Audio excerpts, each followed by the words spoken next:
10, 9, 8, 7, 6, 5, 4, 3, 2, 2.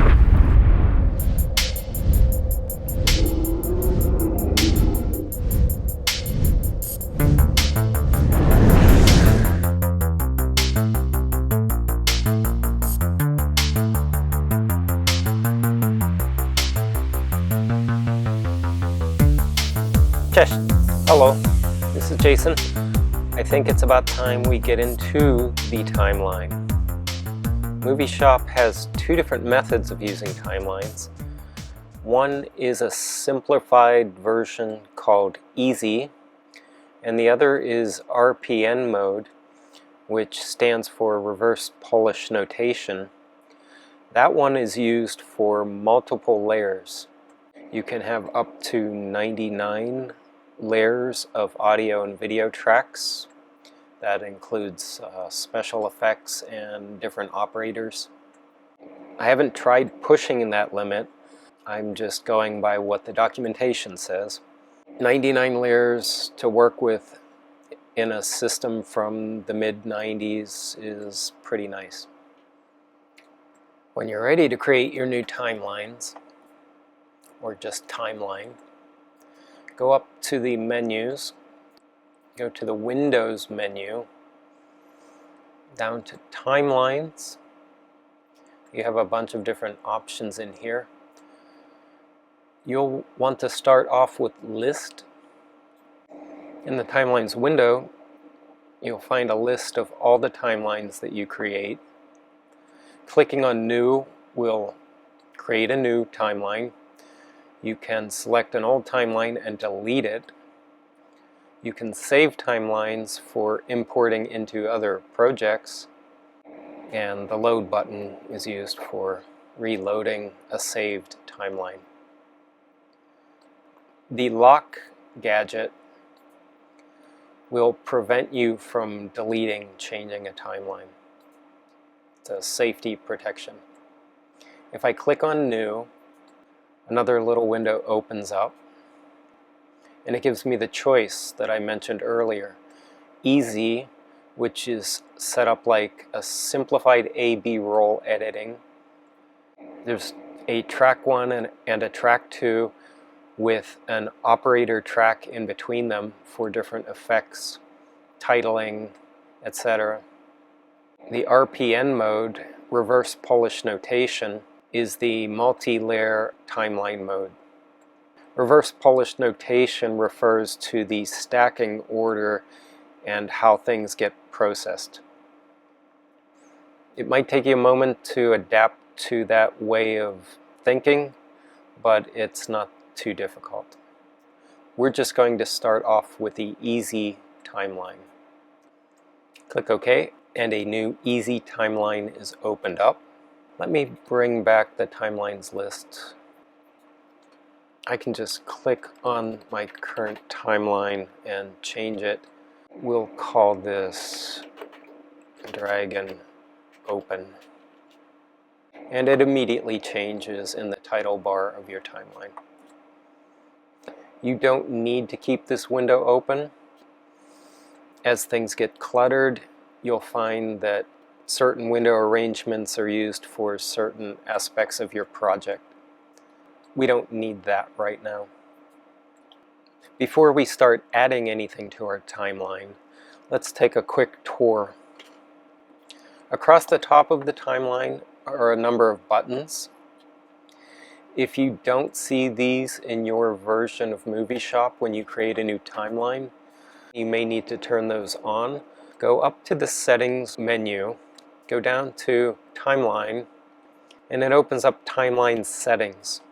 The layout may vary from one version of MovieShop to the other, but most of these features are still in there somewhere. In the upper left corner, there are some settings that control the appearance of your scrolling. It's labeled Smooth Scrolling in MovieShop 4.3. I currently have it off because that's the fastest way to scroll on my timeline. And when you scroll back and forth on the timeline, it can flicker a little bit sometimes. Let me go a little bit slower.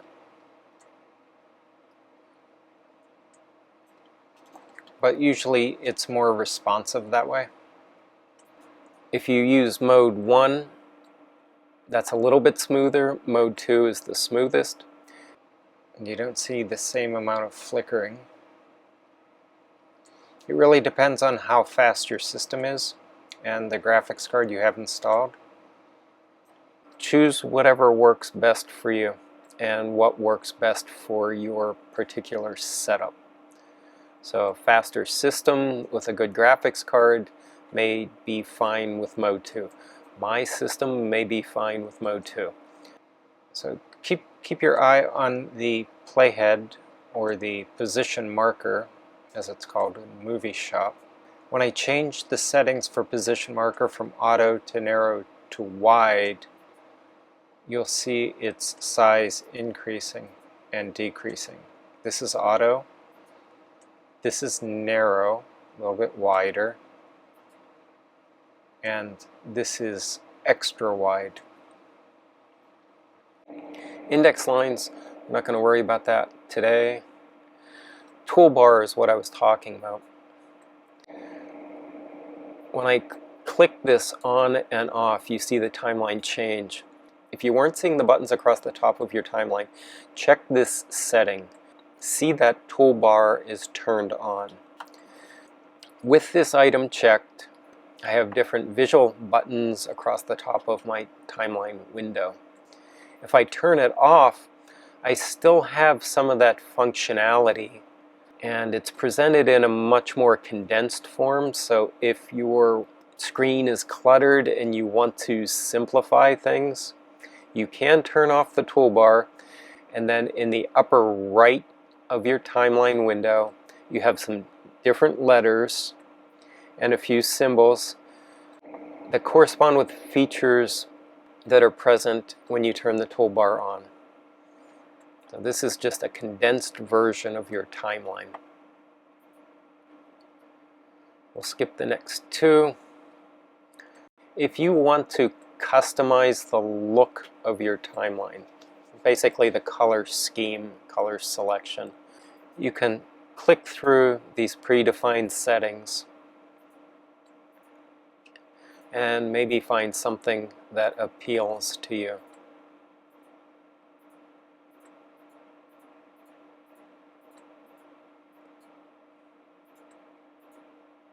I'm just going to leave it on default for today. And make sure my toolbar is on, click on Use. Back to our timeline tour. With the toolbar visible, going from left to right, this first section controls some of the rendering and preview settings.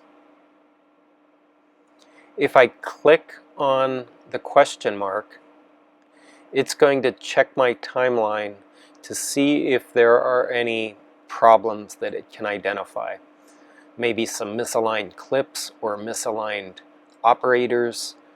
Operators are different sorts of effects in MovieShop, transitions. The next button looks like a little TV. This is a single frame render. If I have a transition that I want to check, I can just quickly render a single frame before doing the entire thing. The next button looks like an old style movie editor with two movie reels on either side and a monitor in the middle. This renders a small scale preview that you'll view on your MovieShop screen rather than the output monitor. If you're testing an effect and you want to see more than just the still frame, you can render out a sequence in sort of a low-res preview version. The next three buttons determine what sort of rendering you want to do. If I only want to render the video, I'll click on this first button. It's a film strip. The next looks like notes on a music scale. If I click on that, it will render only audio that needs rendering. The third button is for rendering audio and video. There are two tracks below these buttons. One is labeled with a V, the other is labeled with an A. Once we start putting things into the timeline, you'll see that these will turn either green or red. This tells you what needs rendered and what doesn't. If it's green, it's good to go, it'll play in real time. If it's red, it's something that needs rendered. And there's an equivalent in other edit systems like this. In Final Cut Pro, for example, you have some dots that appear across the top of your timeline, indicating sections of the timeline that need rendered. Moving beyond that, this next cluster of buttons looks like magnifying glasses. These are your different zoom controls. Let's put a few things on the timeline so I can show you the zoom effects. Let's start off with that pan canvas animation that I created in the last video. I'll use the shorter of the two. I'm going to click on it until my pointer changes to a hand. Then I can drag this down to the timeline and position it. And this is a good time to point something out that happens sometimes, not always, and something that's been reported to me too by at least one other user. It seems like I can't drop this onto the timeline for some reason. And I don't know exactly what causes that. It's possibly something with the newer AmigaOS working with this older software. I'm using AmigaOS 3.2.2.1. I don't remember this being a problem when I was using AmigaOS 3.9. So what I've done is rearranged the windows. If I do my click and hold, then drag this up now, it correctly drops onto the timeline. So if you encounter this problem, the quick fix is to rearrange your windows. The problem seems to occur when you're dragging a clip from a higher window to a lower window. Sometimes that works fine. I've done it. Today, this is demonstrating the problem.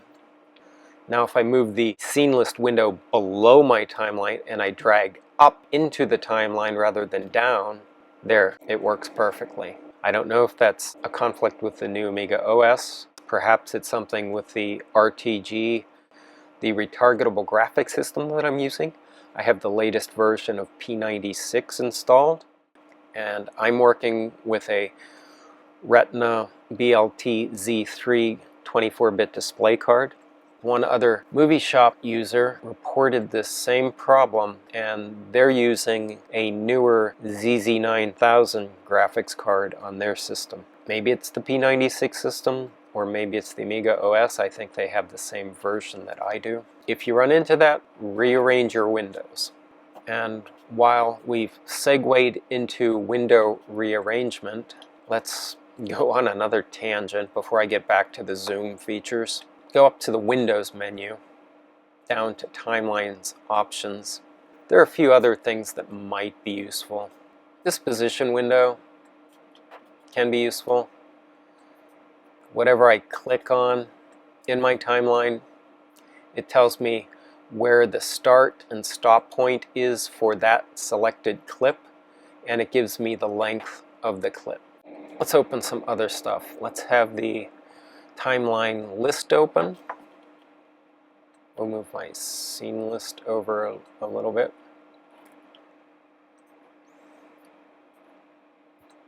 Let's make this smaller. It doesn't need to be so big. When you want to control your timeline playback, shuttling back and forth, you need to have the timeline control window open. I already had that open, but if you didn't, you would go up to the Windows menu, select Timelines, and then have the control window for the timeline open. Sometimes people get confused because they still have the scene control window open. This only affects clips that are selected in your scene list. Whatever was last selected, that's what this is controlling. Timeline control only affects what's in the timeline. Go back and forth through my timeline.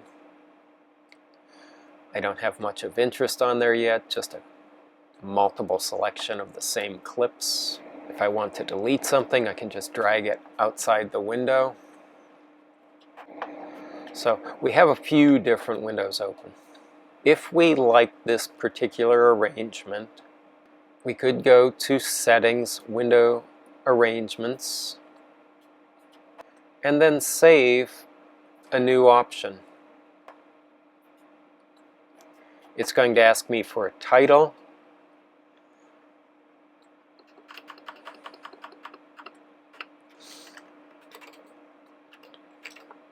I can call it Timeline Editing. If I want to work on timeline editing and jump back and forth between media acquisition, digitizing, I can quickly open up this arrangement of windows without doing it one by one and closing unwanted windows one by one. So you can create a bunch of different window arrangements for different workflows in MovieShop and quickly change between them. It's really convenient. Close that up. Let's go back to the zoom controls. The magnifying glass buttons, starting from the left. If I click on that, it goes into a maximum zoom. Frame by frame is represented at this level. If I want to zoom out all the way so I can see my entire timeline within the visible space, I'll click on the far right button and it zooms out to show me everything that I have in the timeline. The outermost buttons, the one on the left zooms in all the way, the one on the right zooms out all the way. You can use the next two buttons going from the outside in. One on the left has a plus sign in it.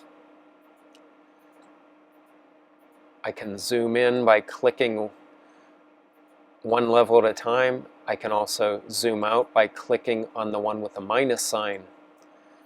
Each time I click, it zooms further and further out. If I want to go back in to show my full timeline, I'll click on the rightmost button again. The button in the center allows me to select a range and zoom in on that area. Let's zoom out again. I'm going to click and hold and just drag this over to the left a little bit. And let's ignore that extra. Let me explain why I ended up with two clips. I was clicking and holding, and some of these other buttons are affecting the behavior of my timeline. I ended up with two of the same clips here. Let's get rid of that. To the right of my zoom controls, I have a couple move buttons. Well, move and copy buttons. The leftmost one will move just whatever I'm selecting. So I'm moving it back and forth. If I click on the second button, it switches from move mode to copy mode. So if I hold that and I drag it someplace else, it duplicates that clip. So it's making a copy and placing it on the timeline. Let's dump that. The next cluster of buttons are labeled N, I, and R. These affect how clips behave when added to your timeline. Let's get another clip in here. I want one of the dragon clips. Let's drag number 2 into my timeline. And let's use my zoom control to zoom out. In a normal mode, it's going to place the new clip wherever it has space. If I change this to insert, and I drag this up, and I'm putting this other clip sort of on top of the Mother of Dragons 2 clip, and a little bit before that. What it did was insert that clip in front of the other clip. It pushed it down the timeline. And since I was holding it a little bit in front, it gave me a little bit of space in the timeline. If I switch to replace mode and drag number 3 over the Mother of Dragons 4 clip, it replaces 4 with 3 when it's in replace mode. If I took 4 and I tried to squeeze it in between these two clips in normal mode, it's telling me I can't overlap in that area. If I insert, it will push the one down further, but I can also take this in normal mode and just drag it to the layer above. The next cluster of buttons are the auto position and attachment related buttons. The first button is for auto position. If I drag a clip up and I want to have these two clips start at the same point, it's trying to snap the new clip to the same start point of the existing clip on the timeline. Let's take that back off. The next button in the positioning series of buttons, the second one from the left, is an auto length button. And let me give an example of what that does. I'm going to drag a second clip in here. They're going to overlap. Then I want to put a transition, and I want it to fit in that overlapped area. And that's what this second button is for. It's auto-correcting the length. Where do I find the transition effects? I need to go to the Windows menu, Timelines, then down to Effects Modules. You can also hit Right Amiga 9. And it brings up this Effects Module window.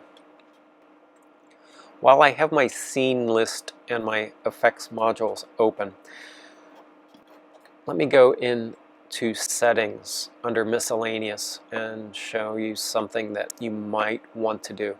Depending on your screen real estate, if you wanted to get a larger view of these different stamps, what these thumbnails are called in MovieShop, you have the option of None, just a clean list. If you want to maximize your screen real estate and simplify things, you can select Small, it gives you a small thumbnail, or Large, it gives you a bigger thumbnail.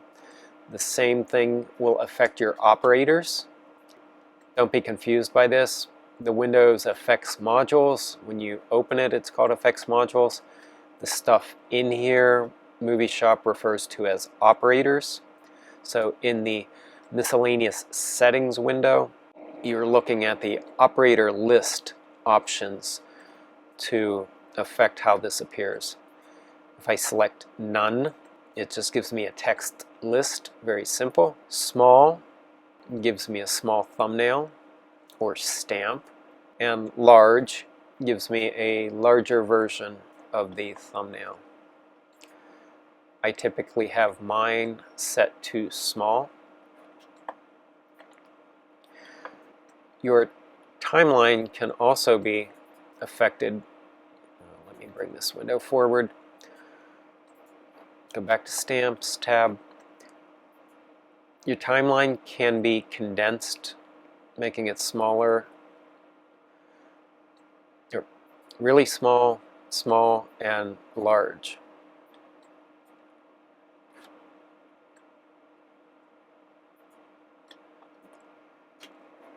So it's the size of your items on the timeline. And there's a quality setting too, higher, low quality. When I have a clip on the timeline, sometimes it'll have a start and end frame thumbnail. So let's just use those settings and go back to our regularly scheduled programming. We were talking about the auto positioning and length buttons. We're on the auto length button, and I'm going to look for fade. There are a lot of things in my effects module / operators list. They're all sorted alphabetically. When I drag this fade operator over, I want to position it close to the beginning of my second clip. And then it auto-corrects the length for this overlap. And it, depending on the operator, you may have some options to choose from.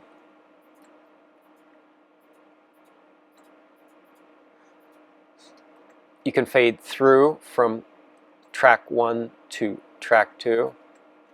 You can do it in the opposite direction, fading from track 2 to track 1. You can have something fade in or fade out from a color. With my fade operator applied, you can look at the top of your timeline just below the toolbar, and the video track you can see where it's green, then red. That's the overlapping part where the fade is, and then green again. The green will play back in real time. The red is something that needs rendered. If I position my playhead in this section, I can click on a single frame preview, and it will generate that frame on my output monitor. If I click on the small preview option,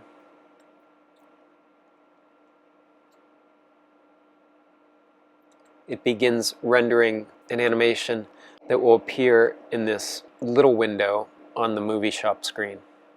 I can cancel this at any time. I don't want to do the whole thing.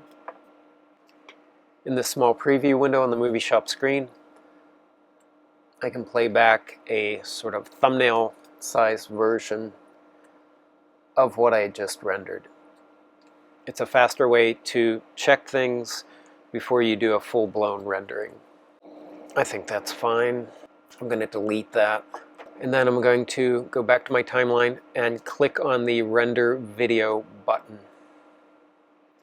And you'll see this is going to go a little bit slower as it steps through frame by frame at full NTSC resolution. If I move this progress bar up a little bit, you can watch on the timeline as this red area shrinks and changes to green as each frame is being rendered. There's a stray green line partway through. That was the single frame preview that I did a few moments ago. MovieShop's doing its autosave. The bigger the projects get, the longer the autosave takes. The whole thing with all of your clips and effects and timelines is one big database file. And the larger that file gets, the longer the autosave takes. I'm back in my timeline. I put my position bar just ahead of the fade transition. And I'm using the arrow keys on my keyboard to step through this frame by frame.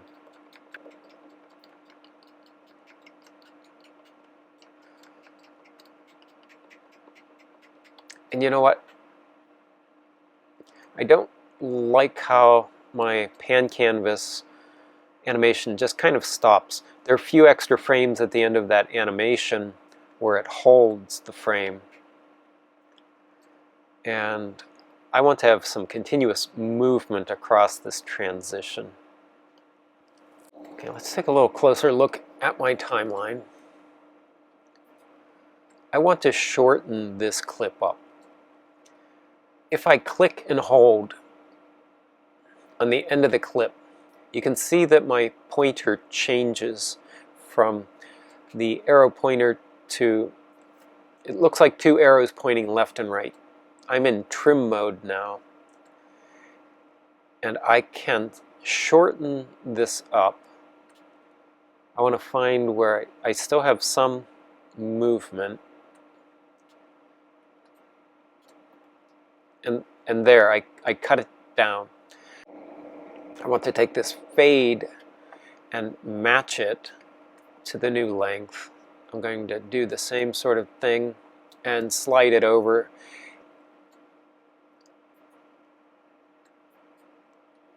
I can zoom in. I can click the center zoom option and drag a box over the area that I'm interested in, and it zooms in. Okay, so I'll adjust that.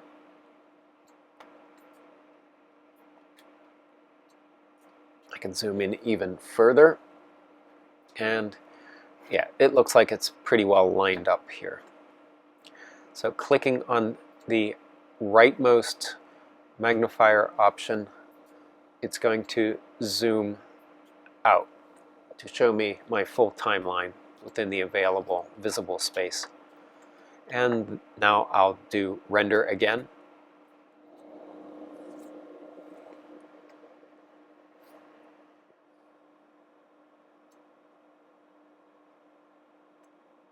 Rendering is almost complete. MovieShop's going into its autosave. And there we go. I'm stepping through using the left and right arrow keys on my keyboard. If I hold the key down, it's stepping through frame by frame, or I can click at my own pace. If I hold the shift and the arrow keys, it jumps 10 frames at a time, a little bit faster. In the timeline control window, I can shuttle back and forth through the animation, through the video on the timeline. It just happens to be an animation. Could be video, any combination of clips.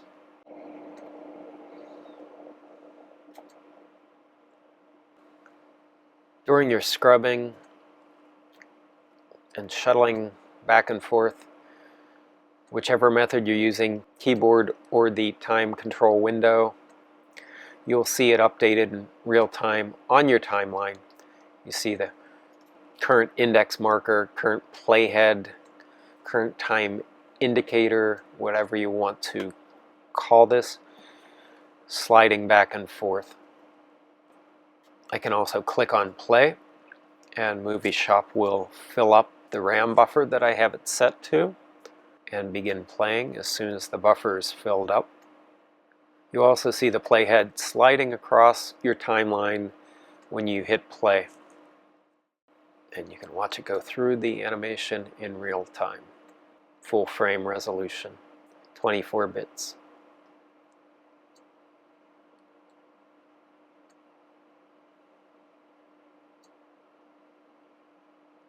Let's put a few more things on our timeline.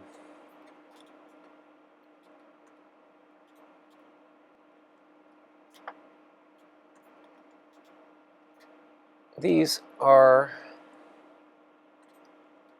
just a series of still frames. I put that one in there twice.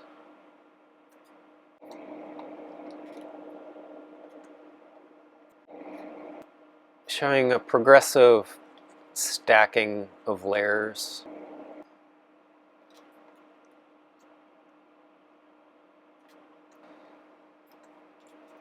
I pre-created these. I prepped these in Photoshop in different stages before I brought them into MovieShop. You can add titles inside MovieShop. You can build things in many different ways, and we'll cover some of that in future videos. But this is just an introduction. I want to zoom in a little more.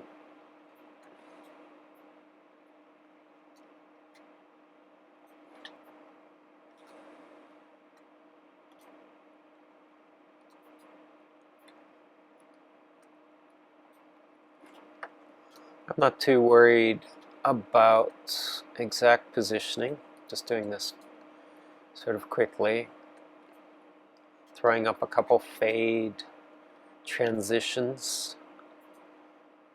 This is something that I would want to fine-tune later on.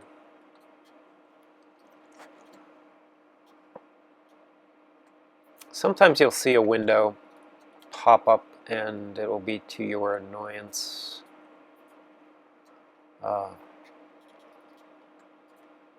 Like that.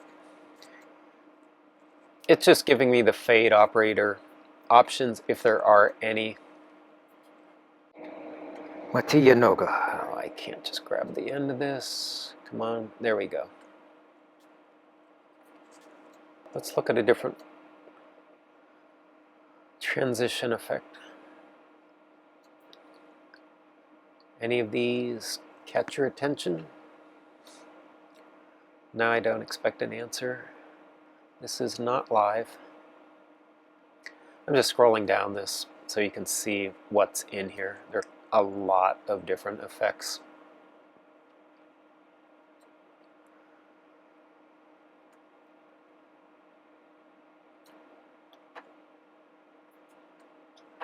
The waves is something different.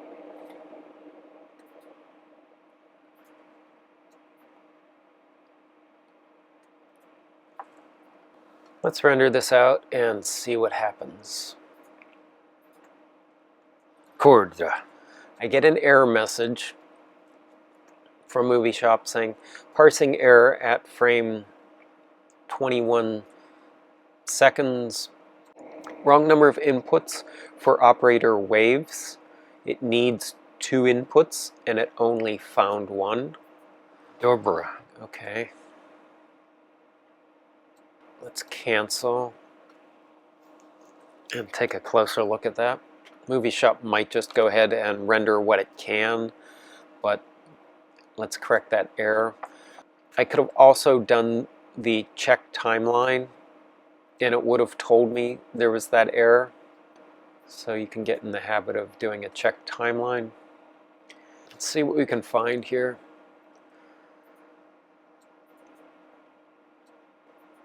I'm zooming in a lot. And it looks like my haphazard placement of the waves operator missed the overlap a bit.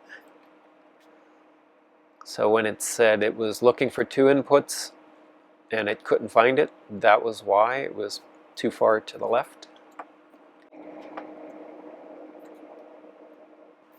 Now when I go back and ask MovieShop to render this out, it did not complain about the waves, the positioning of the waves operator. And this is taking a little bit longer to render than the simple fade did. Anything that's more math intensive, you may find benefit from installing the high-speed math libraries, or maybe running CyberPatcher or OxyPatcher. I do have the higher speed math libs installed. I am not currently running either OxyPatcher or CyberPatcher. I stopped my render and I'm going to switch a few of these fades just so you can see something different. I'm changing my insert mode to replace. I'm going to drag the sunbeams over top the start of this fade transition, and it's replacing that with sunbeams. I already did some stripes.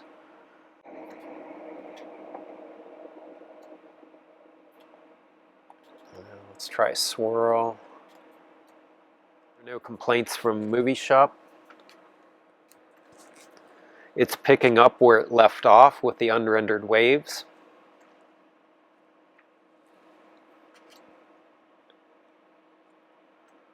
Amongst researchers, that it's just not a thing anymore. The elbow, the knee, the hip, the ankle, the shoulder. What do you thoughts on that? Let me show you something different with this operator that I've added to the timeline. I went back and put a fade operator at the very beginning of my timeline. In other instances when I use this fade operator, here for example, let me double click on it. It brings up this small fade operator window with some options in it.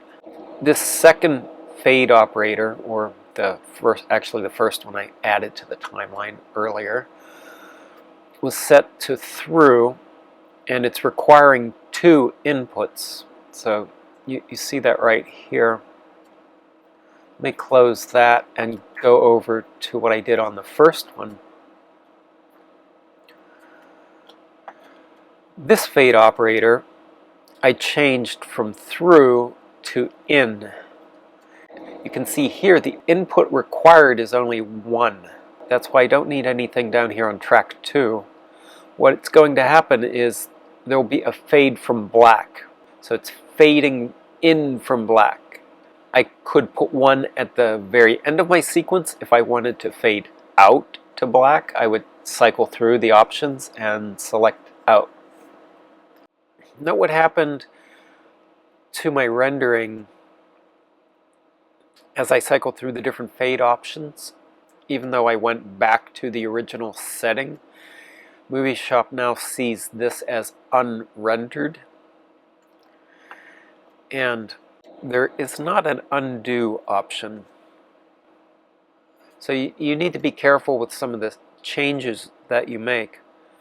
While there isn't really an undo, there could potentially be a way to go back if I had not yet saved my timeline. Unfortunately, the timeline has been saved in this case. If I want to quickly sort of undo something, I'll close my timeline without saving it and then load the last saved version of my timeline. You could also duplicate your timelines as you go. This is similar to taking a snapshot of your timeline in Final Cut Pro. So that's one way that you can maintain your previous versions. Maybe you want to experiment with something. Let me go ahead and re-render what was undone. This will go pretty quickly. It's 20 frames. As usual, as it goes through the render, you'll see the updates on your program monitor, your output monitor. On some setups, you may have a dual monitor option with a program and a record monitor. For MovieShop's purposes, the program and record monitor is the same thing. To cap things off with this demonstration, I did add a fade out example at the end of this short sequence. Let's play this back and see what happens. I'm going to warn you in advance that disaster has struck, and sometimes that just happens. So we're okay playing back the beginning of this. Everything's going smoothly.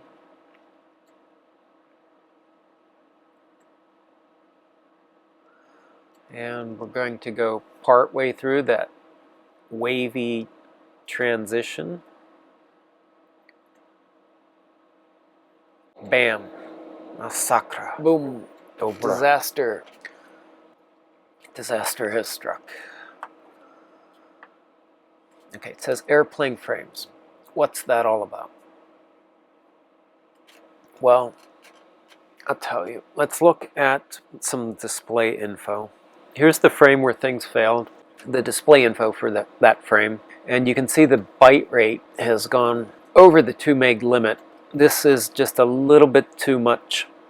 If I step back and forth through this transition, you can see it start to climb and then descend again. And there's not a whole lot that I can do about this. Sometimes you can go into the advanced settings. I'm doing open window ADVOPTS, advanced ops options. And under the buffer, you can adjust your preload size to max that out. That's not going to really help us in this situation because the byte rate is getting too high. You can attempt to adjust your play burst size. I maxed mine out at 4 megabytes. That didn't help me, but it may help you in certain situations. So let me just take this back down. We'll set it at 16 megabytes for now. And I'm going to set the default play burst back to 256 kilobytes because that's best for most cases on my system. If we look at the trouble area, ignore some of the glitches that happen sometimes as you step through frame by frame.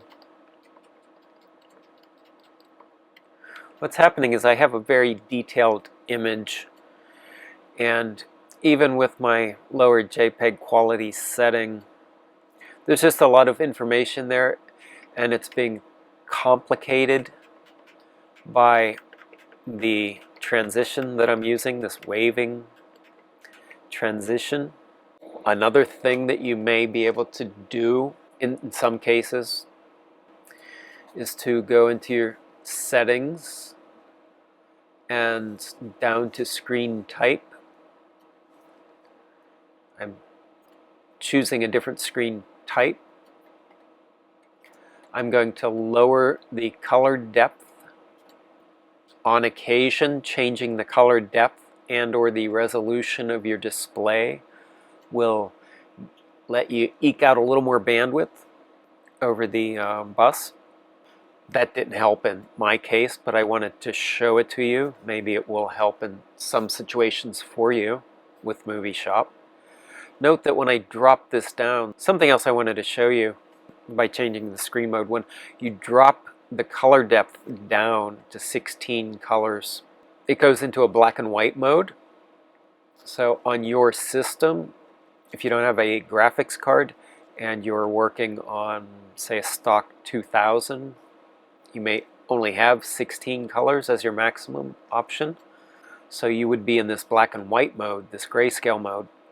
In this mode, in the scene and effects lists, you see that it's the more simplified version.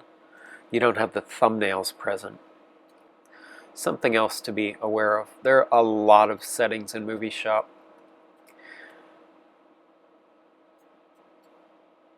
I'm going to change my color depth back to 256. What can I do to fix this problem other than what I've already tried and what hasn't worked? As you work with MovieShop, you'll find that you run into problems because you don't know how a feature works, or you've exceeded some sort of technical limitation of the older hardware. And that's where I'm at right now with some of the still frames that I've imported. The title screens that I was laying down in the example timeline here are a little bit too detailed. MovieShop will let you import images that it can't always play back. You'll want to take a look in the display info window. It can save you some time if you notice that you're exceeding your system's limit. So yeah, this is definitely going to be a problem even without, I think, the transitions. I'm going to have to make a round trip through ImageFX. What's giving me playback problems in this image of Devil's Tower in Wyoming is the particularly detailed tree area. So I need to find a solution or a quick workaround. What I'm going to do in this case is just export these images from MovieShop, take them into ImageFX 4, and then blur them out slightly. That will reduce some of the detail, but we're working in SD resolutions, so it's not going to be super noticeable. And for this example, that's fine.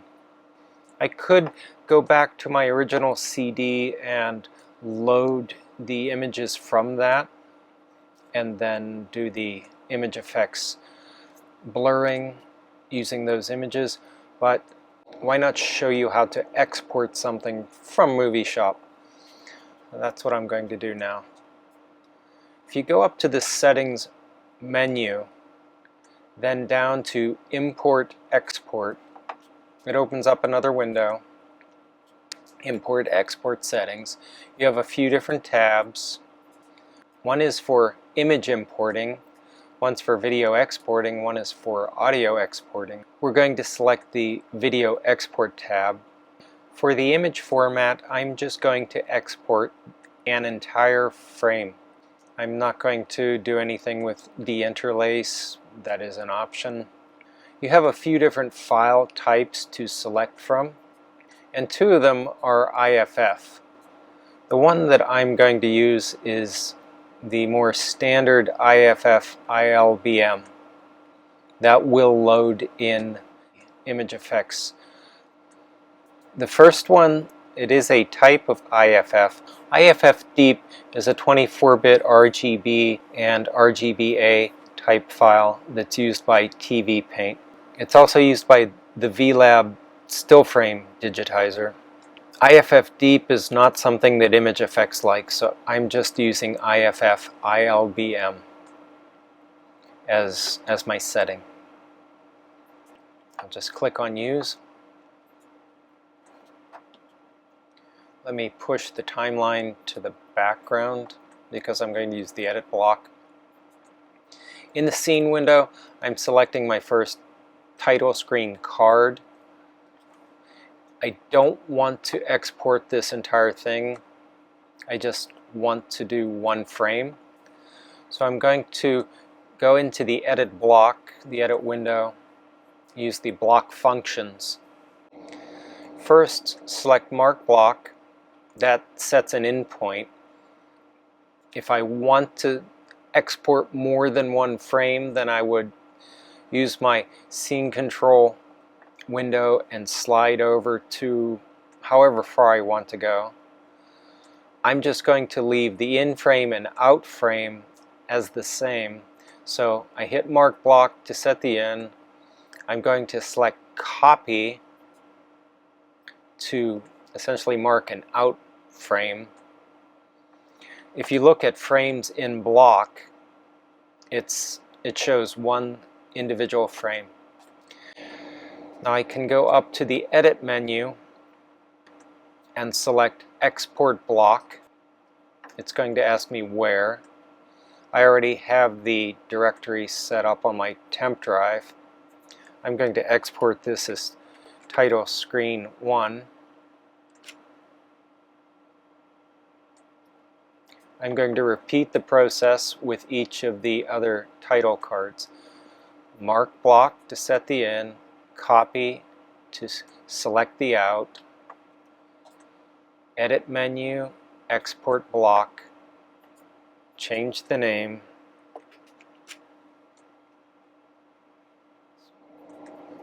pay attention to this display info window because it can save you some time and hassle. Mark Block, Copy, Edit, Export.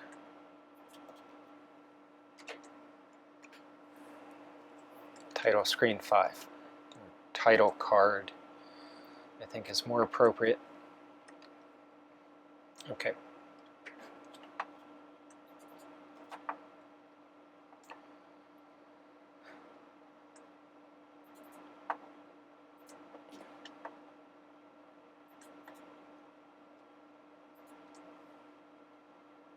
Jumping into ImageFX.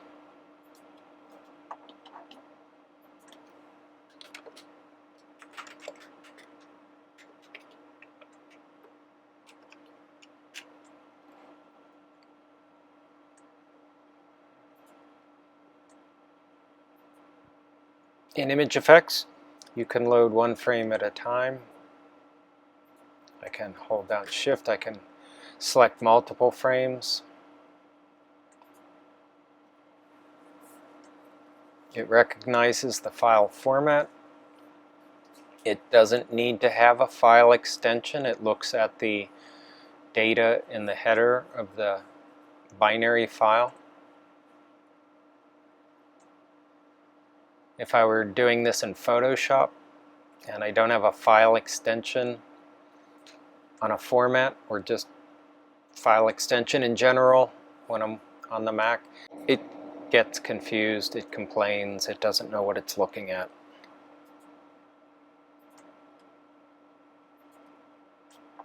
I'm just going to use one of the blur filters. I'm going to apply it to the whole thing. Let's see what we have in Gaussian blur. I'm not going to spend a whole lot of time on this. Let's just do 2 and 2.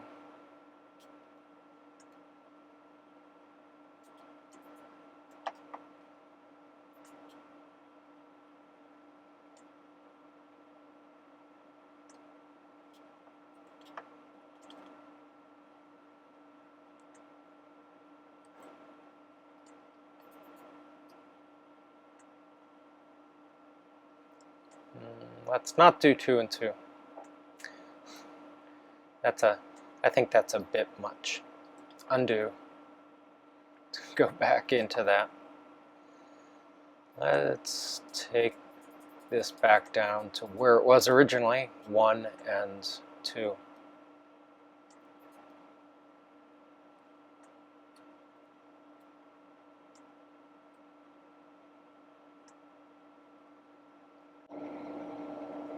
It's a bit fuzzy. Let's save it. I'm going to save it as the same type of format.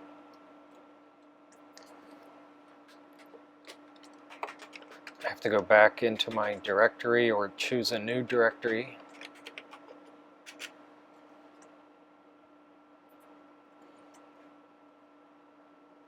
This is number 5. And to distinguish it from the exports, I'm just going to call it title screen 5 IFF.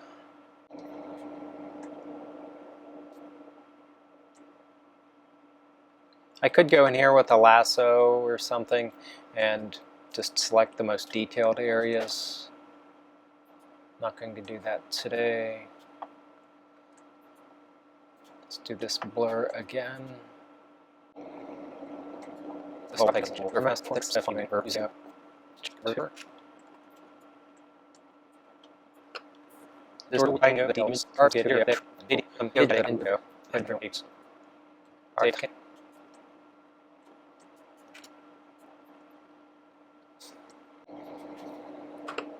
Last one.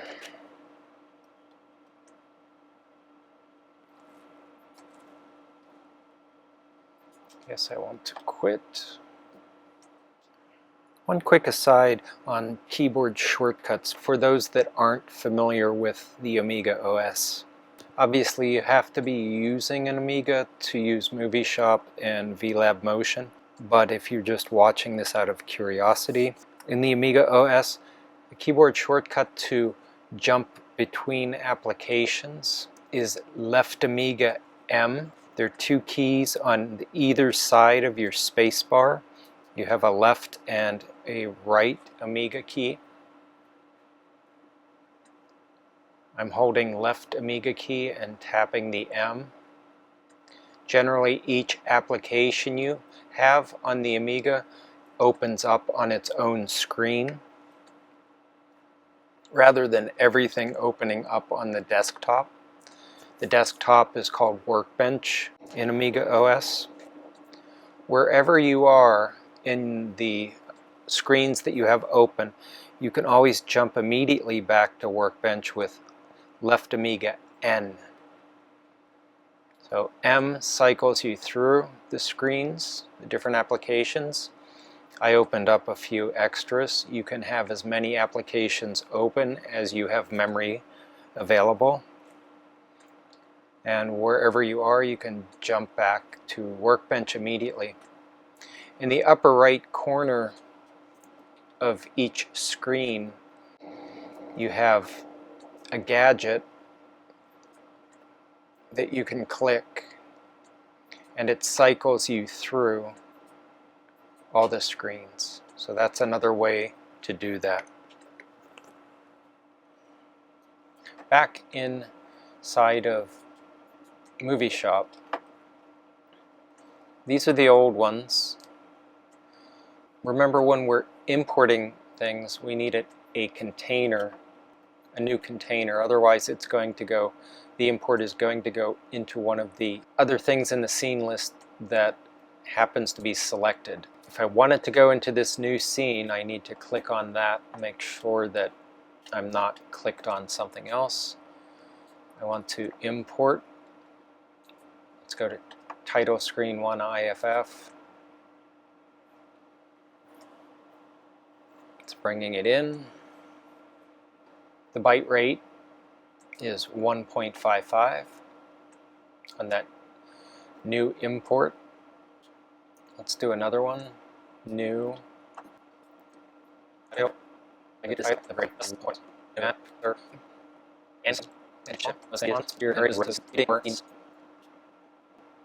now here's a jump.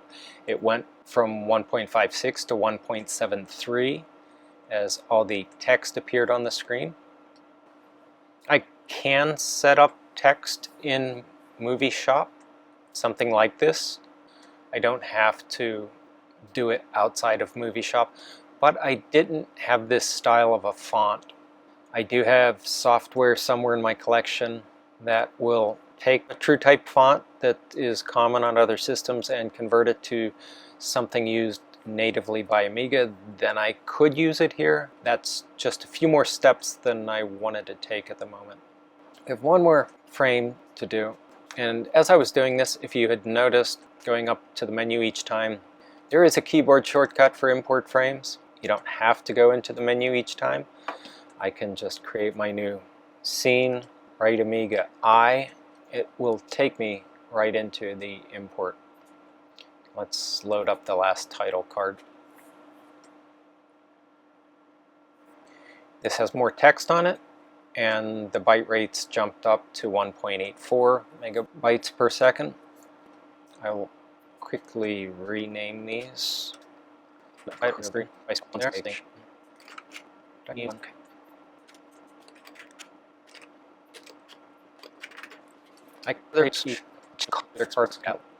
One additional thing I need to do first before we start dragging these into the timeline is make them longer. Currently it's set to 1 frame. I have my macros set up from the previous video, so if I just select that title card 1 and hit the function key, hit function key 1, it's going through a building process. Frame.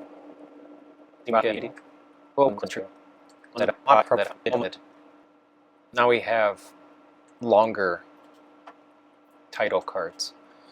There is another way to extend something using the freeze operator, and I may show you that at some point.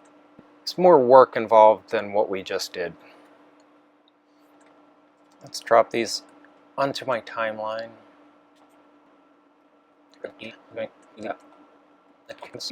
Note that when I zoomed out,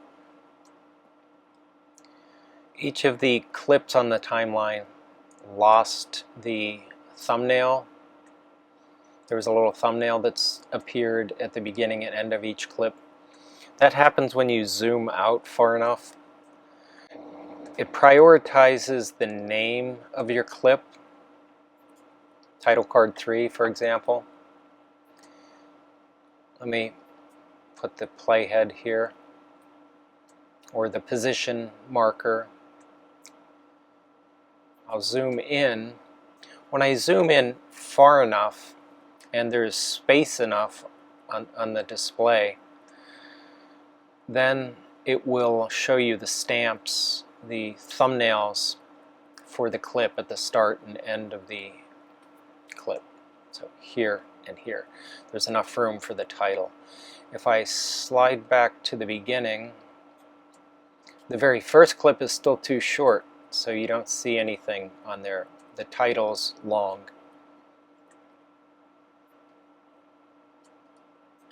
Also note in the bar above here, the V track, the render track, if you want to call it that. It will play in real time everything that is green.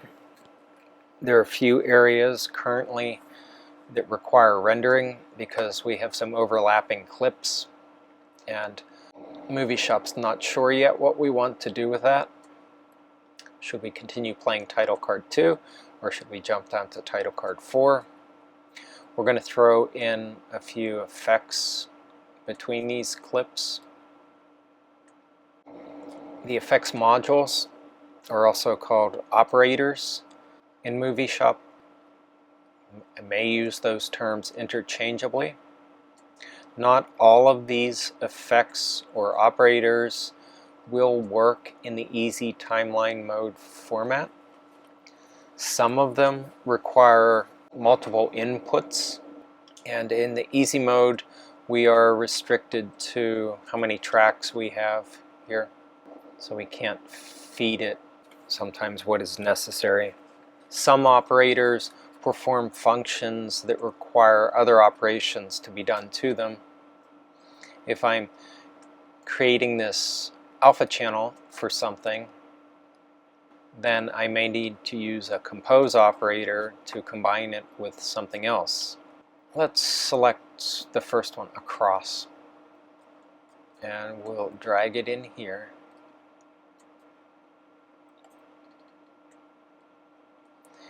It opens up the operator window with some features. If there are features that you can change for your operator, they'll be in here. And this shows different directions that we can perform this transition. Right down, left up, right down, etc. Let's do left down. We'll see what happens. I can close that. If I want to reopen that, I can double click on my operator. Sometimes when I'm clicking it and holding, the finger slips on the mouse button, and sometimes it will respond, or it will interpret my erratic finger pressure as a double click. So sometimes you'll see a window pop up that I close quickly, something that I didn't want to open. Let me show you something else in here. Where these numbers are across the top of your timeline, time markers, in this area above that, there's sort of a space between your render tracks. If I click in that area, I've got a couple markers that have appeared.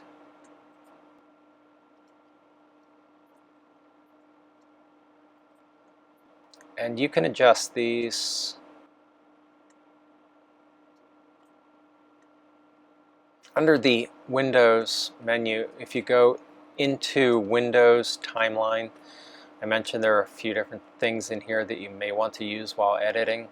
If you don't have the locator window open, select Locator. The locator window is fairly simple. You have a couple in-out buttons. You have a Use checkbox and a Lock checkbox. Some of these things are currently grayed out because we don't have any defined. Think of locator as different ranges that you can set up in this space between the audio render track and the time marker track. So you can set up these different ranges for different purposes. You can have as many as you like. I currently have this one selected and turned on. If I double click it, it turns it off. So you can see the color change, off and on. Also note over here in the locator window, I have one range identified. In and out points are listed, and it's currently set to use.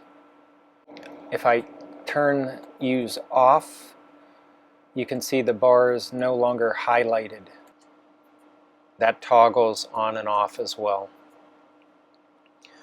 What I'm going to use this for is to isolate the area that I want to do a preview on. If you don't have a range selected, when you tell MovieShop to render a preview or just render out your timeline, it will do the whole thing. It will start at the beginning and it will go to the end until it's done. And that's sometimes not what you want to do. Maybe I'm experimenting with something later on in my timeline. I'm not worried about rendering what occurs before that just yet. I don't want to render everything out all the time. If I want to create a second range, I can move over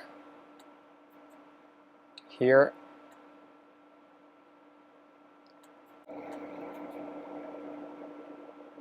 Define a new endpoint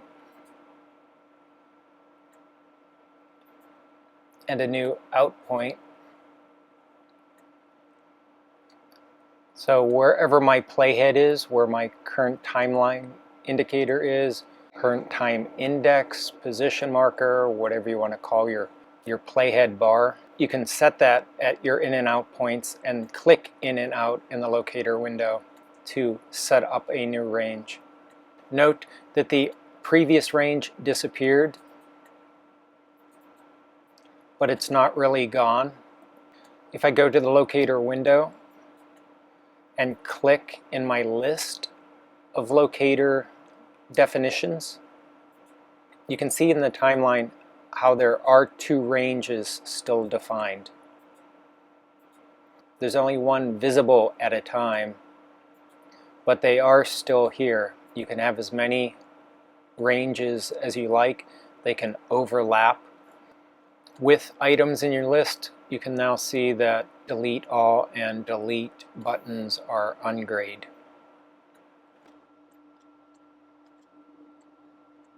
Move my range over. Click on my preview button again. How many push-ups can you do while you wait for your renders to begin?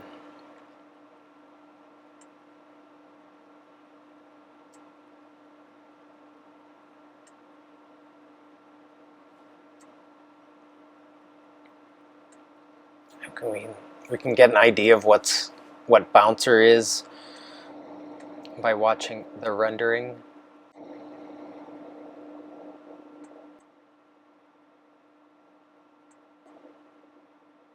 It's dropping in from the top of the frame, coming down and then bouncing, bouncing, bouncing.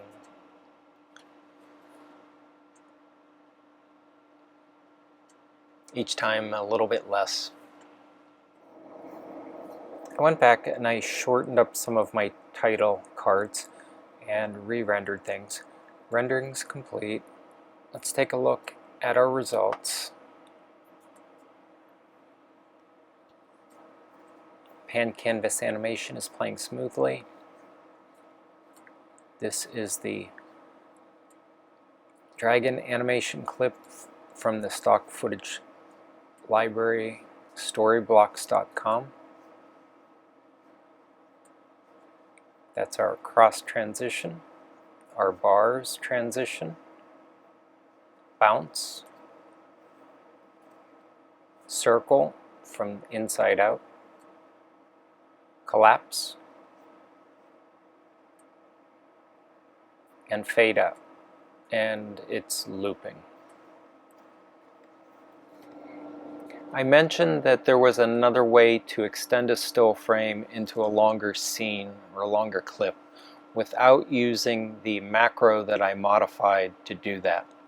In showing you this other method, it's a little more cumbersome, a few more steps, but I also wanted to introduce you to some other ideas involving the timelines and show you if working with a few different operators, also correcting some information that I mentioned about the size of your playhead or your position bar when you're selecting that in timeline settings. Let's start with the timelines window. I'll click on New. This time I'm going to select RPN, the multi-layer reverse Polish notation timeline mode. And right away you see I have multiple tracks. When you open your new timeline, it may not be that big. You might just initially see maybe 3 tracks. I think this was the default window size before I was changing things. They're numbered 1, 2, 3, and so on. You don't have a T1 and a T2 with an operator track in the middle. Any of these tracks can hold video or audio or video clips with audio. Any of the tracks can hold operators and different effects. You do have a backtrack, just like easy mode timelines. If I open this back up and enlarge it, tracks are numbered 1 through potentially 99. Documentation says that you can have up to 99 different layers to work with. As these become populated and beyond what you can see visually on the screen, there's a scroll bar over on the right side that will become active and let me scroll further and further down. As timelines get bigger, you may want to use condensed versions of the timeline to save on screen real estate and still be able to get a good overview of your entire project. I'm going to change the name of this timeline to Title Card 5 Demo.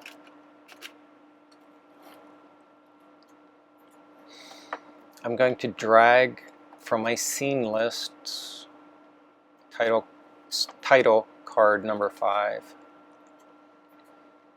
And it was already lengthened from the original still frame. I'm going to reverse that. I'm going to grab the tail of my scene. My pointer changes to 2 arrows pointing in opposite directions, indicating that I'm in trim mode. As I am trimming this clip down, you can look in the position window and you can see it getting shorter and shorter and shorter. At this magnification level, I don't have the fine control over getting this down to exactly 1 frame. When I let it go, it jumped to 2 frames. You can see that length indicated here in the position window. If I use my magnification tools, I want to go to maximum magnification.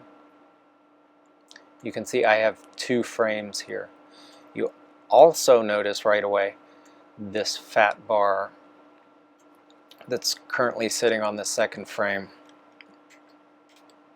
If I use my cursor keys to navigate back and forth between the two frames, you can see this fat bar moving left and right.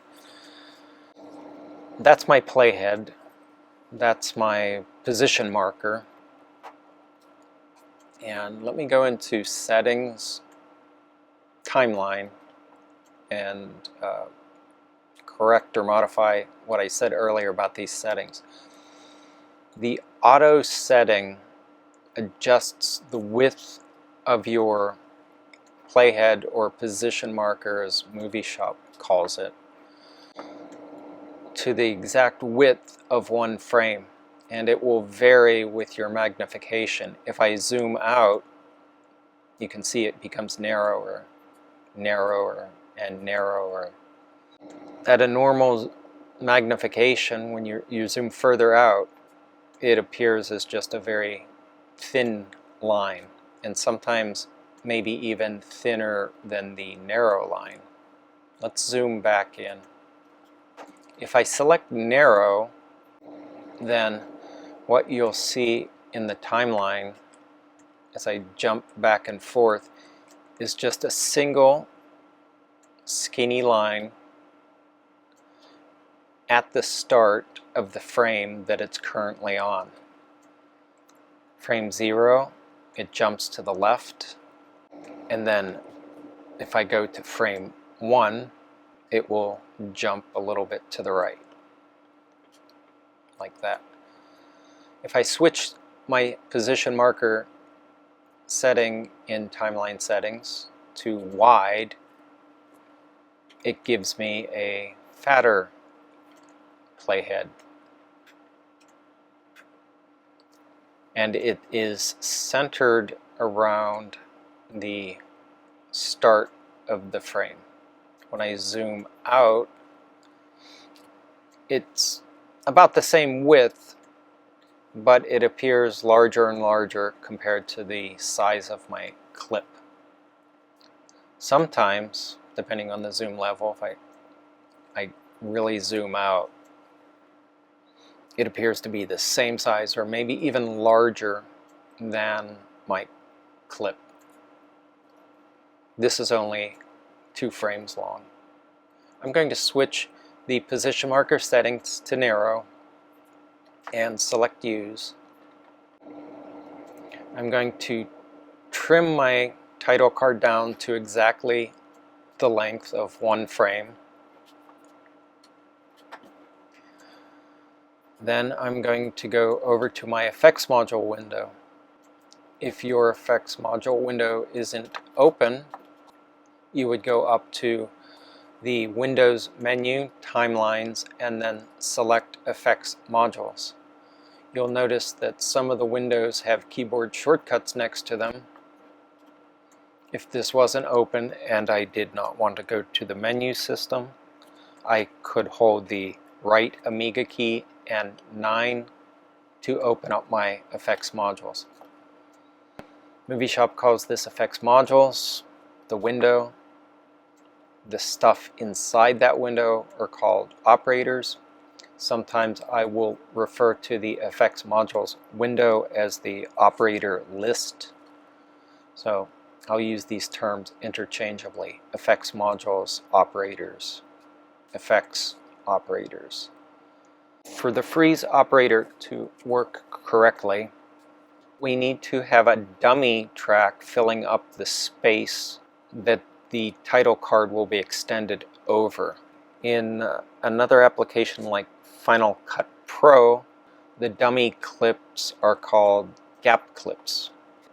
So I'm going to drop in sort of this substitute gap clip.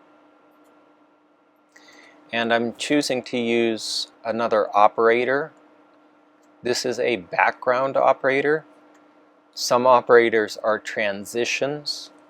Some operators can be standalone, like this background generator.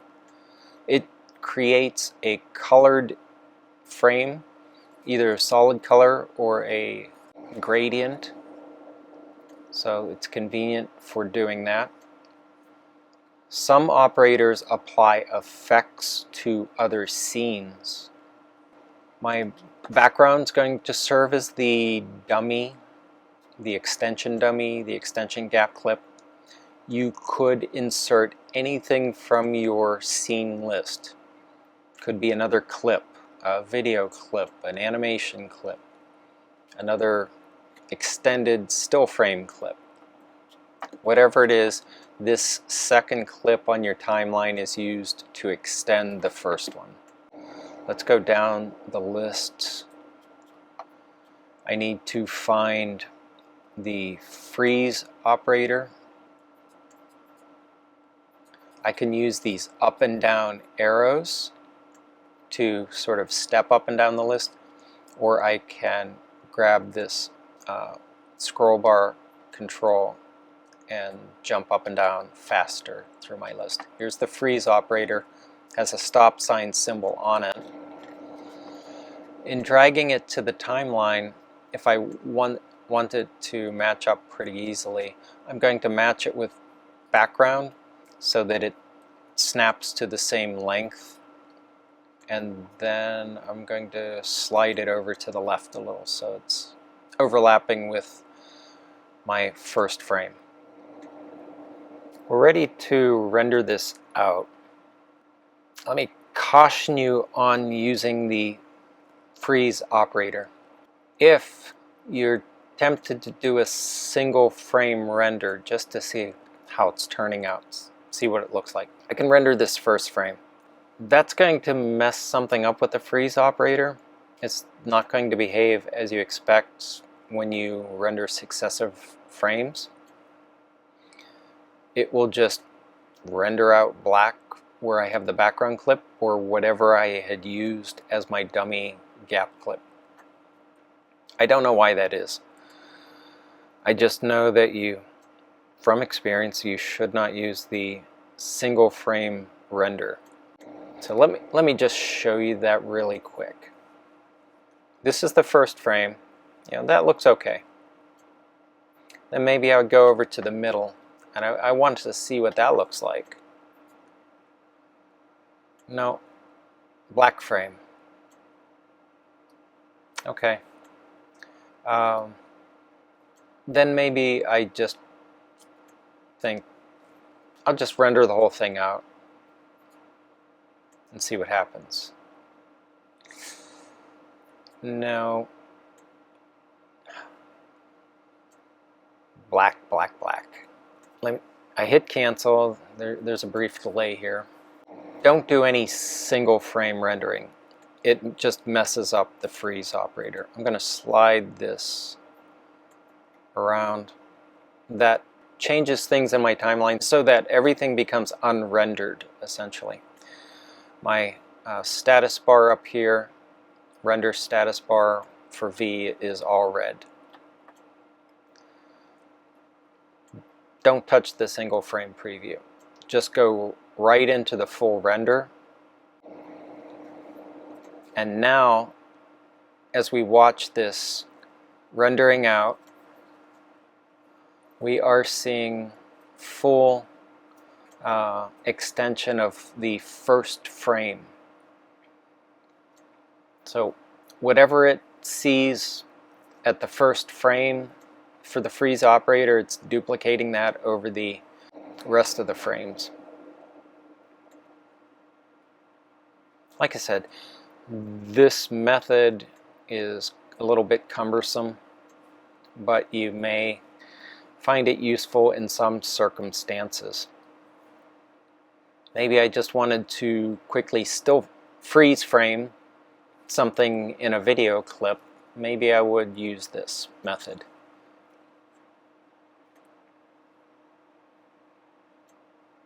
But since it was related to extending a still frame via the macro, I thought I would use it as a vehicle to show you how it works and to illustrate some other things within MovieShop. So we have our demo version of this title card. Now, for the magic of MovieShop, I am back at the top level of my scene list. Any of your timelines can be dragged to the scene list. Let me move the scene list up, because sometimes when you're dragging something down from a higher window to a lower one, it's not working on my system. The workaround is to drag up Scroll down. Now we have a scene, a clip of the timeline. Any of your timelines can be made into a scene that can be used within other timelines. It's just treated as a clip. In this way, you can use sort of a nested timeline workflow. In Final Cut, you have ways to group your clips into a container. You can do that in MovieShop as well. Let me open this up again. This timeline is now behaving as a scene that's an extended version of my single frame, and I can drag that into another timeline. I may use this to apply effects. So if I am working in an easy timeline mode where my layering is limited, but maybe I'm just more comfortable working in that easy mode, I can use multiple easy mode timelines, then drag them, create scenes from them to be used in other easy mode timelines. If I go back to New, and instead of selecting RPN, I've created a new easy timeline. Let's call this title Card 5 Demo Easy. Okay.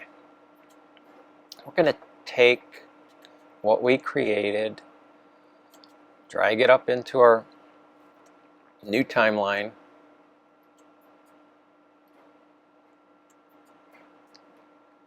We can zoom in, zoom out. This is our approximately 1 second clip, just the still frame. I'm going to drag it back down to 1 frame again, like we did before. And just duplicate the process using the background effect, the background operator, as my dummy clip, my gap clip. Let's scroll down and find my freeze. You can also click within this scroll bar region to jump up and down through the list.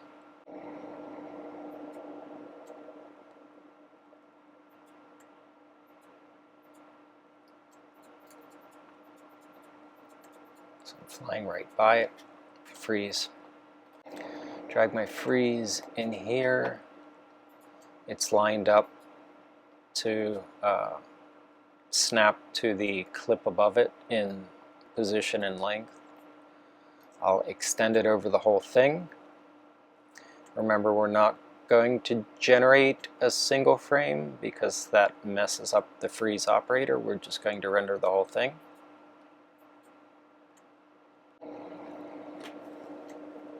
And away it goes.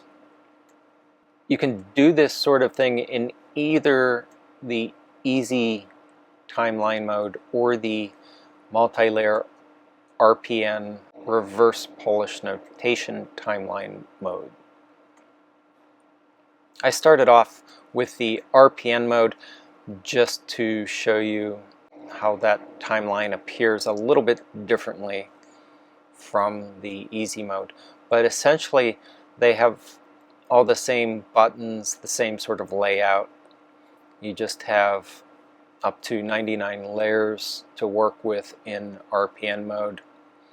And in other videos, I'll show you a little bit more about the RPN mode and compositing multiple different video clips, and something a little more complicated than what we've been working on.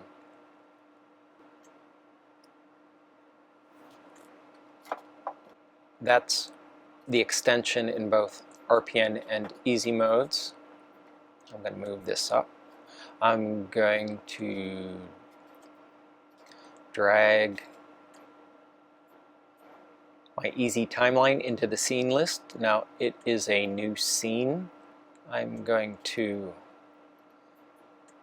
new easy timeline again. I'm going to call this title card demo old film. Let's drag our newly created scene from the timeline up into our new timeline. And as I was scrolling through the Fs,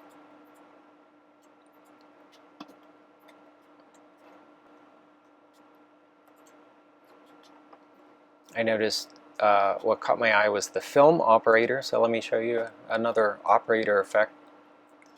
I'm not going to change any of these settings, but you'll see something like this common to most nonlinear edit systems. You'll have sort of an option to apply an old style scratched film look to your videos.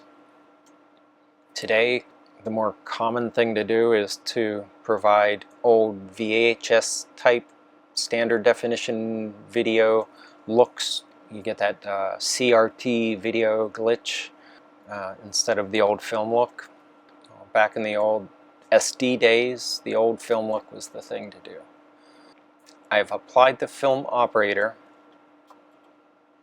and I'm just going to hit render.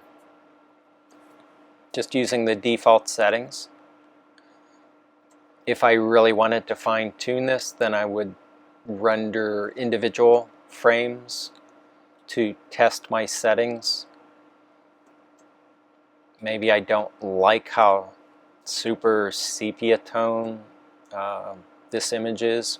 I can dial that back.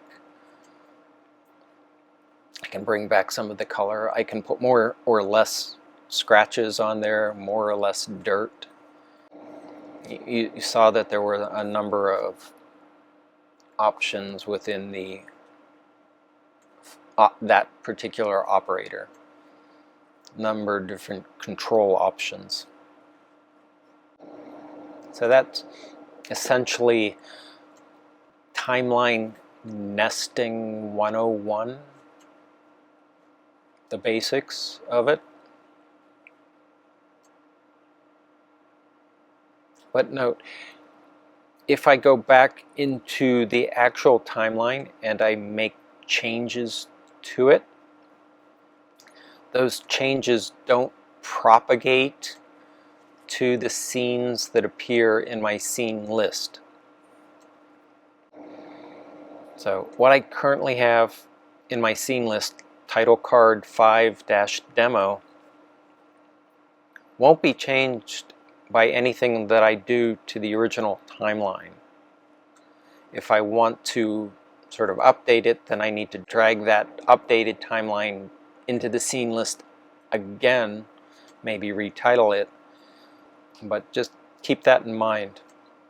You can't just open it as you would in Final Cut as a sort of a container and then have those changes immediately appear. So if I wanted to take this film effect and then do some sort of transition within an easy timeline setup, I can't do that without doing nesting.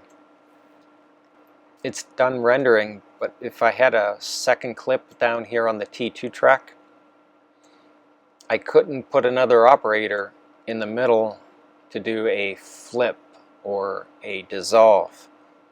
What I would do is take this timeline, create a scene from it, drag it into a new timeline, and then this all would be collapsed as a single scene on track 1. I'd have another scene on track 2, and I could dissolve or do whatever transition I wanted to do between them. And you can see I'm just using the keyboard to step through these different effects.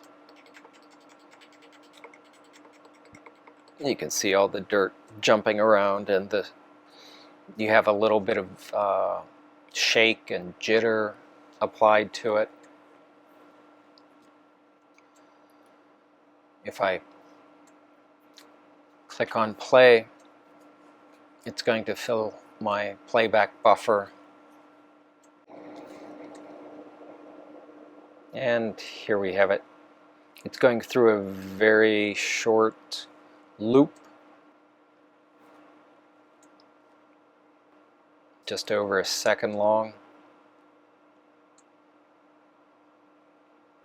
And I would probably go back into my film operator settings.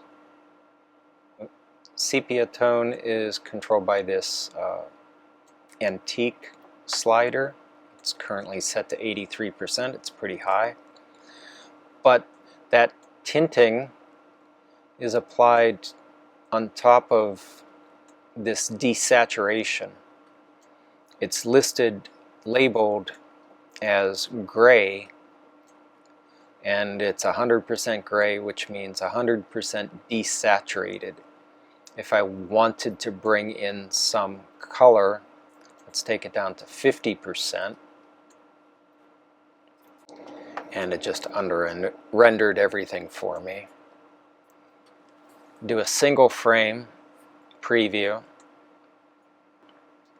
and you can see how that brought back some of the color and made that sepia tone a little bit less. You can increase or decrease the scratches, the dust on the film, dust on the lens, flicker, increase or decrease. If your audience is sensitive to flickering, you may want to dial that back a lot, but still have a little bit to give sort of a hint of that old frame flicker. Sometimes the shake is too much, so you might want to reduce that. That's all I want to say and show about nesting. If you made it this far watching this video, congratulations. I'm going to officially wrap things up with a brief review and flushing out of some things that I skipped earlier on the timeline. If you're looking at the timeline toolbar, starting from left to right, on the far left there's a cluster of buttons that are related to rendering. The first button with a question mark checks your timeline for any errors. You can use this to save yourself some time.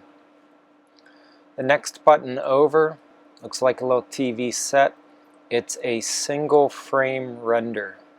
If you want to test out an effect you're applying, a transition that you're working with, you can do a single frame render and it will appear on your output monitor.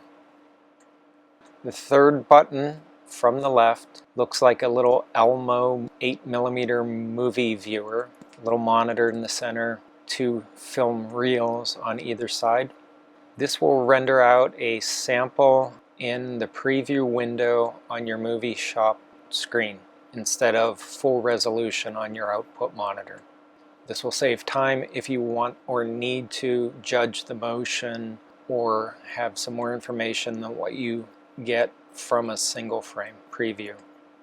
The next 3 buttons are actual rendering. The first one is a film strip. It renders all unrendered video on the timeline unless you are isolating parts of the timeline using a locator range. The button to the right of that looks like musical notes. This renders all unrendered audio. If you have some overlapping audio tracks, you may need to render those. If you have no audio at all, you may need to just render out some null audio.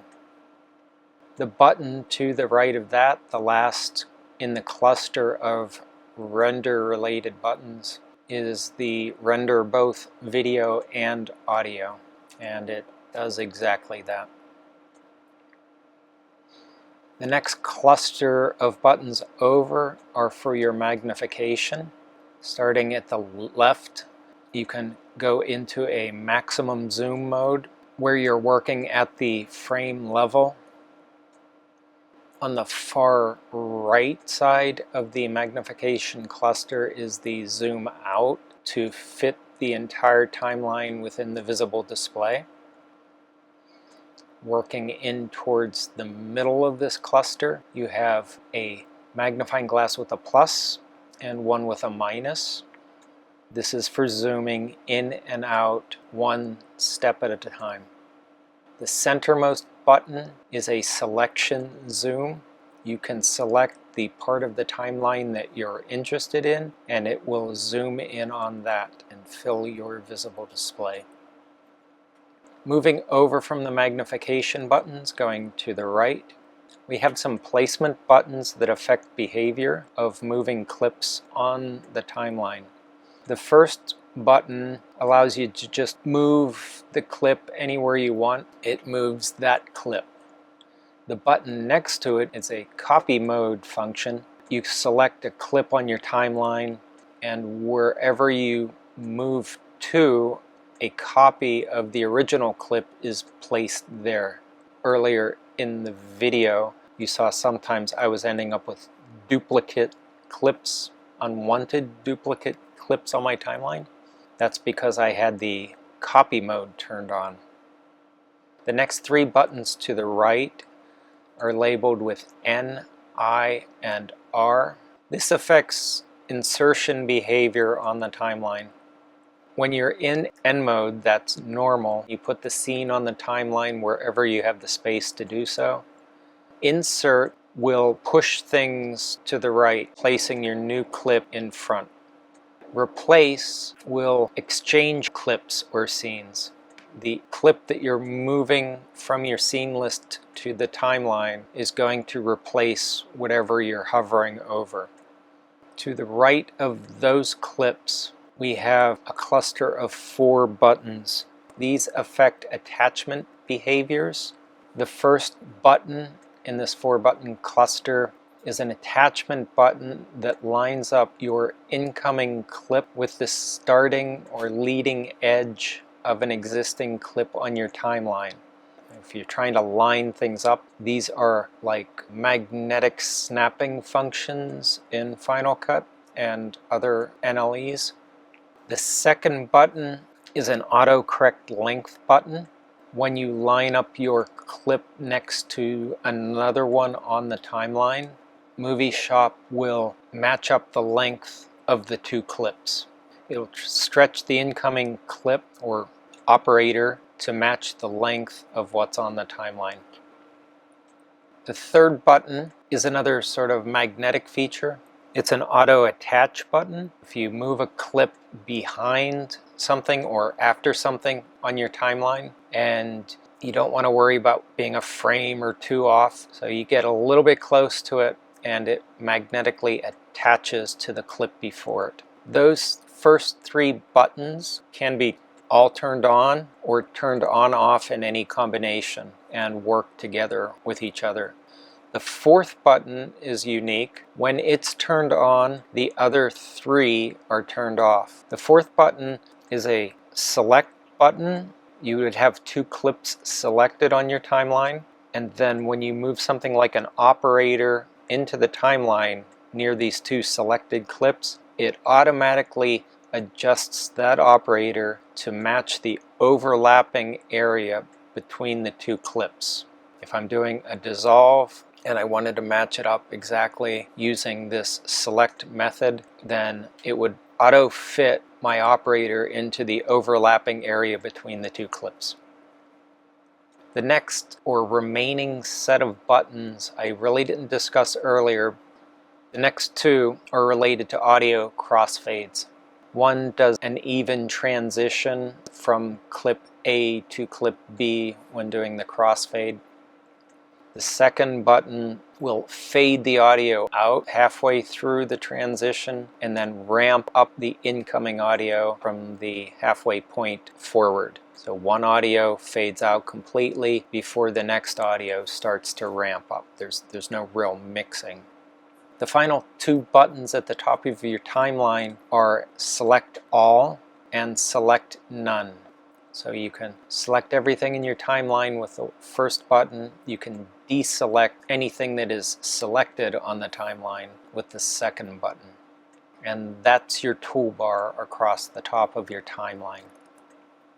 Below the toolbar, you have two tracks labeled V and A. These are your render status tracks. Anything that appears in green is good to go to playback at full resolution real time. If anything is in red, it requires rendering.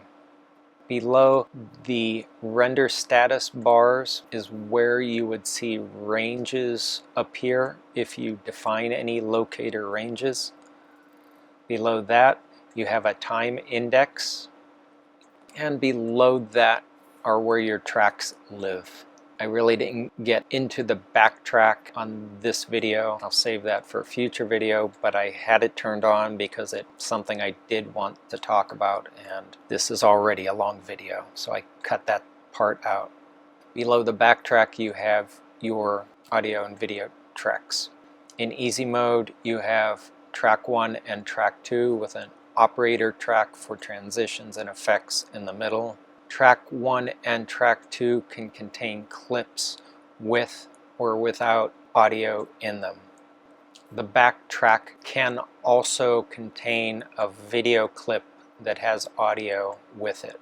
You can't just put an audio-only file in the backtrack, but the video scene can have audio with it. In RPN mode, reverse Polish notation mode, the multi-layer timeline mode, you don't have T1, T2, or an operator track. You have up to 99 tracks to use in whatever way you like. You only need to adhere to reverse Polish notation when it comes to the stacking order and applying different operators to your video stacks. It affects how things are processed. The timeline can be shown in a condensed mode, and you can change the size of the tracks in your timeline. You can affect the color scheme of your timeline. All of those things are done through different settings. And that's it. Thank you for watching. I hope you've learned something about MovieShop in this lengthy video. Congratulations again on making it to the end. Please click like and subscribe, and I will see you in the next one. Jeśli podobał się ten video, koniecznie daj mi łapkę w górę i zasubskrybuj mój kanał. Do zobaczenia. Pa, pa.